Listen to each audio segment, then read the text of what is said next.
Bizim Allah'ımız var Allah, var İsa Mesih, onun oğlu, hem var kutsal ruh. Baba, oğul hem Baba, oğul hem kutsal ruh iki bağlantıda Allah açılır nice bir Allah, bir baba, bir Tanrı. O var bir. Ama çok peygamberler bize söylüyorlar, proroklar, hani Allah değil yalnız. Зерен söylüyor, сотворим человека по образу нашему. Adam стал один из нас. Orada gidiyor множественное число. Hani Allah değil bir.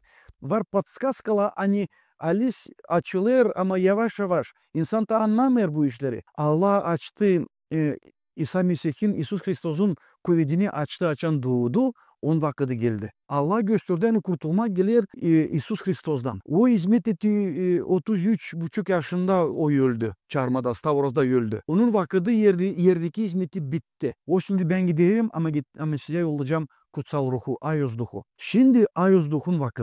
Anlıyorsun mu? O hep var o Allah. O hep var o İsa. O hep var o Tanrı. Ama bugün bizim bir sonu görmeyiz. O ruhun burada. Duhun burada. Da o bizi yüredir. O bizi takazalır. O bizi yakalar. O bizi büyüder. Hani biz olalım ona göre.